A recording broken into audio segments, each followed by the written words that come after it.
Bonjour à tous et à toutes, je suis content de vous retrouver. Aujourd'hui, on parle de douleur, on parle d'articulation. Vous le savez, les conseils que je vous donne ne remplacent pas ceux d'un professionnel de la santé. Je vous invite à en consulter un. Vous allez trouver plusieurs des conseils, des exercices que je vous donne aujourd'hui dans mon livre « Plus jamais malade, mon approche globale pour un corps en santé » et on fera aussi des allusions à mon roman « Corps étranger » publié aux éditions Stanké. C'est quoi la sensibilisation centrale et pourquoi c'est si difficile à expliquer? Je vous pose une première question. Avez-vous déjà entendu parler de la sensibilisation centrale? Vous pouvez me répondre par un oui ou par un non. Vous pouvez ajouter des détails si vous le voulez. Donc, la sensibilisation centrale, connaissiez-vous ça? Je vous invite à répondre en direct et je vous invite à répondre aussi en rediffusion. Je lis tous vos commentaires, toutes vos réponses et moi, j'aime bien prendre le pouls des connaissances des internautes, notamment sur des thématiques qui sont vraiment importantes comme la sensibilisation centrale.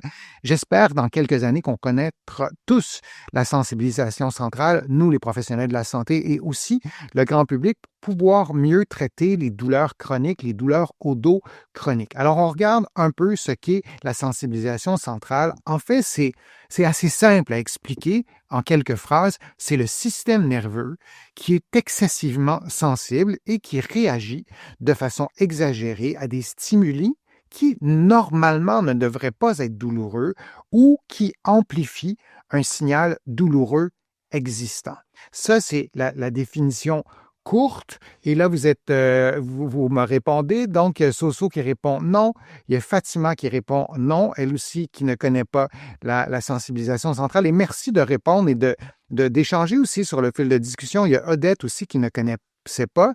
Là, il faut parler maintenant au passé parce que maintenant, vous connaissez la sensibilisation centrale. Vous n'êtes pas seul à ne pas connaître la sensibilisation centrale. Il y a beaucoup de professionnels de la santé qui ne sont pas encore complètement au fait de cette notion-là qui est nouvelle, qui est démontrée par la science. Et si on continue la définition de la sensibilisation centrale, je vous le disais, c'est un système nerveux qui réagit excessivement, qui va amplifier le signal douloureux et on a le cerveau que vous voyez avec, j'ai mis un haut-parleur comme pour ajouter l'image du cerveau qui va amplifier le signal, en l'occurrence le signal douloureux, mais on a aussi la moelle épinière qui part du cerveau, qui est la continuité du cerveau, qui participe à cette amplification du système nerveux et là je l'ai mis en bleu, même en l'absence de blessures actives. Ça, c'est la clé de la sensibilisation centrale.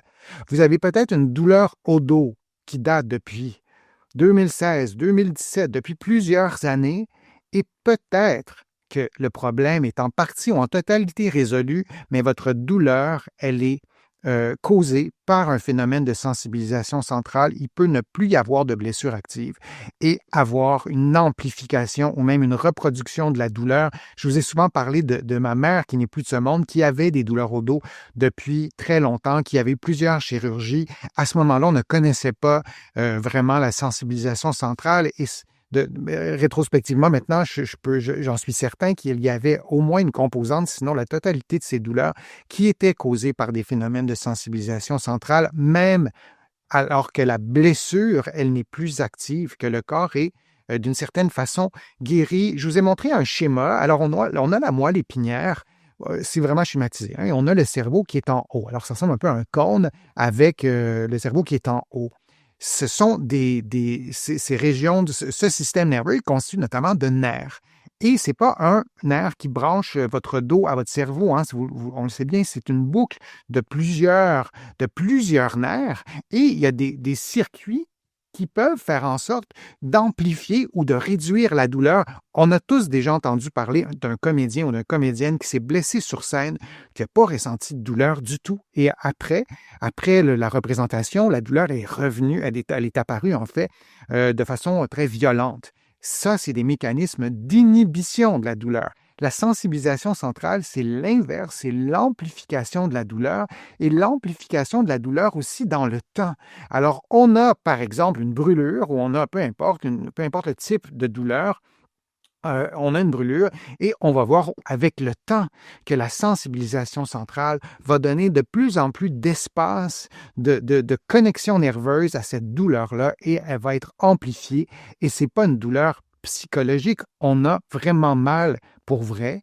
Parfois, il peut y avoir une blessure active et parfois, il peut ne plus avoir de blessure active et ça fera en sorte qu'on aura cette douleur-là. Il y a Soso qui pose la question, est-ce que c'est un peu la même chose que la douleur du membre fantôme? On pourrait rentrer ça dans la même famille si on voulait simplifier.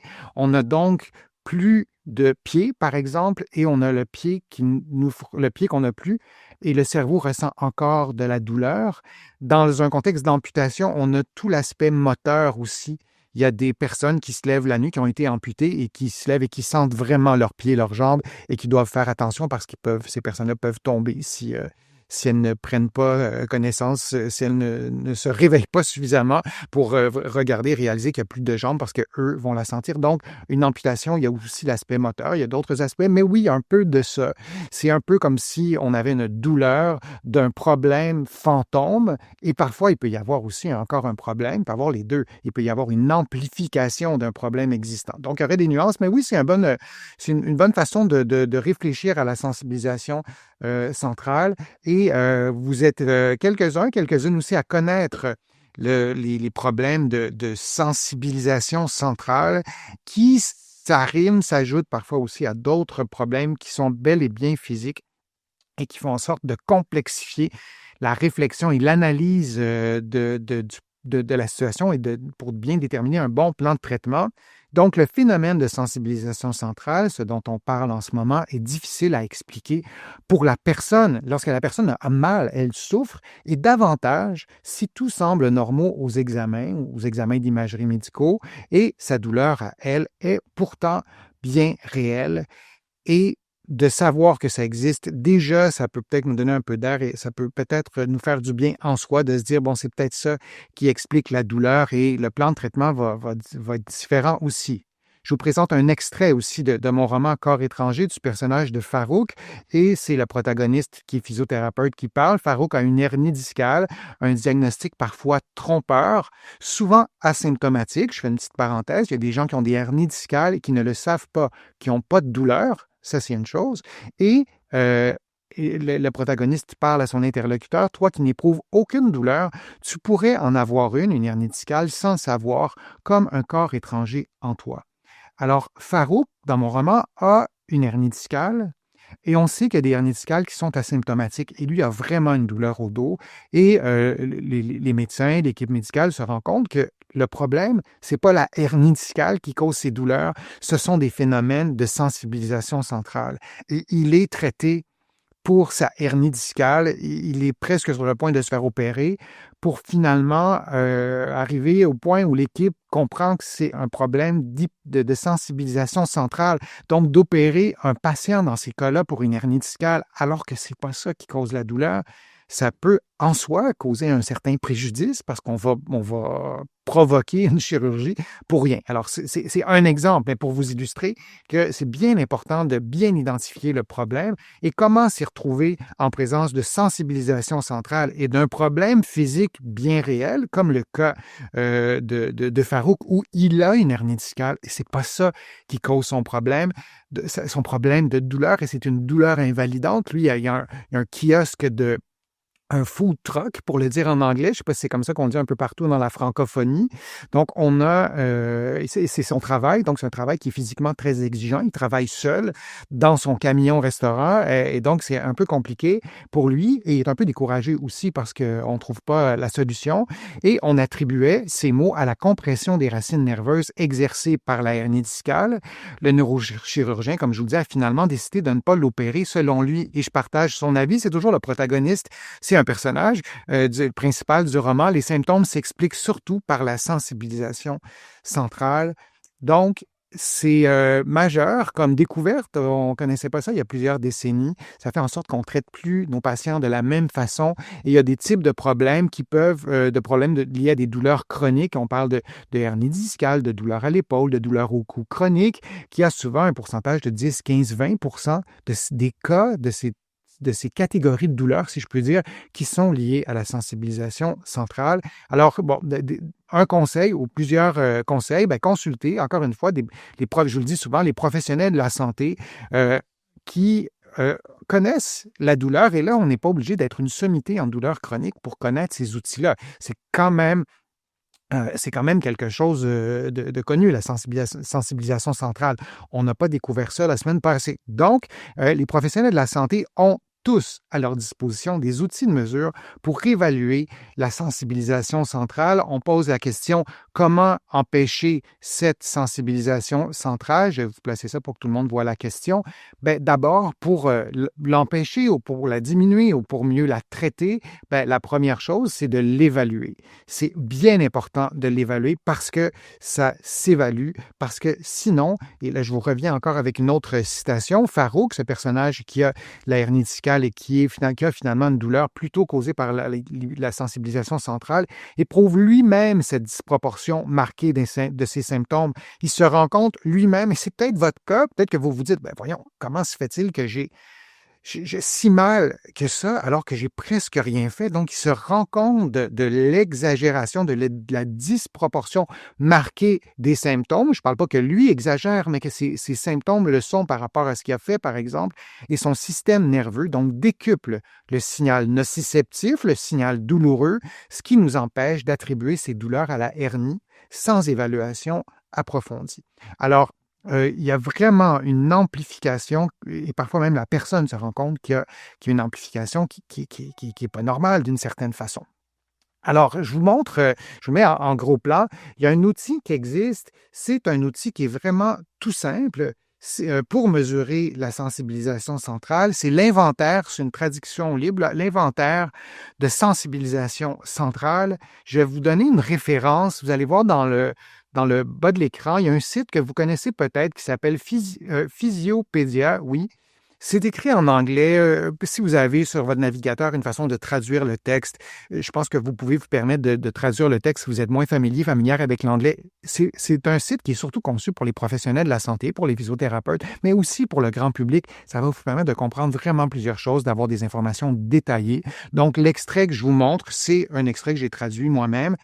Sur cet inventaire, sur cet outil d'auto-évaluation, ce sont des questions auxquelles vous allez répondre, conçues pour identifier les patients présentant, et j'ai simplifié un peu, des symptômes pouvant être liés à une sensibilisation centrale, comme en présence de fibromyalgie, d'un traumatisme cervical, de céphalite tension. On pourrait parler de traumatisme crânien, de douleurs au dos chronique. On pourrait continuer comme ça encore longtemps. Donc, on doit l'évaluer pour pouvoir mieux traiter les phénomènes de sensibilisation centrale. Donc, c'est quoi la sensibilisation centrale? Pourquoi c'est si difficile à expliquer? Bien, c'est un phénomène d'amplification de la douleur qui est causé par des mécanismes à l'intérieur du cerveau, à l'intérieur de la moelle épinière, et qui amplifie tout ça. On l'évalue, on a des outils pour l'évaluer et ensuite, pour la traiter, je pourrais vous présenter d'autres contenus sur le traitement de la sensibilisation centrale. Il y a des interventions avec des médicaments, il y a des interventions aussi cliniques, comme on fait nous en physiothérapie ici au Québec ou en kinésithérapie en France et ailleurs. Donc, on a des stratégies. Une toute simple, c'est qu'on va en général, favoriser le mouvement, l'exercice, l'activité physique et d'autres stratégies aussi. Et on va y aller progressivement, graduellement. On ne veut pas déclencher la douleur. Et donc, il y a toute une stratégie d'orchestration du retour à l'activité physique, du retour au travail, du retour aux activités sportives pour ne pas déclencher cette espèce de système d'alarme qui part tout le temps. C'est peut-être déjà arrivé chez vous, avec le détecteur de fumée qui part sans arrêt pour rien. Alors, la sensibilisation centrale, c'est un peu ça. C'est un détecteur de douleur qui part vraiment tout le temps. Donc, consultez un professionnel de la santé qui s'y connaît, qui connaît les phénomènes de sensibilisation centrale. Je vous remercie de votre présence, je vous remercie de vos questions. C'est toujours vraiment un grand plaisir de vous présenter ces contenus. Vous allez trouver beaucoup d'informations sur mon site web, le www.denisfortier.ca. Vous pouvez vous abonner gratuitement à l'infolettre. Vous allez trouver aussi beaucoup d'informations dans mes livres, notamment Plus jamais malade, mon approche globale pour un corps en santé, Vous allez aussi trouver d'autres, tous mes livres, en fait, dans les librairies ici au Québec, au Canada, en librairie, mais aussi sur le web. Et vous allez trouver plusieurs de mes livres aussi en France et de l'autre côté de l'Atlantique, notamment mon livre Corps étranger, qui est un roman publié aux éditions Stanquet. Merci de votre intérêt. Merci de vos contributions. Sans elles, vous le savez, je ne pourrais pas vous présenter autant de nouveaux contenus. Je suis Denis Fortier. Je vous dis à une prochaine fois. À bientôt.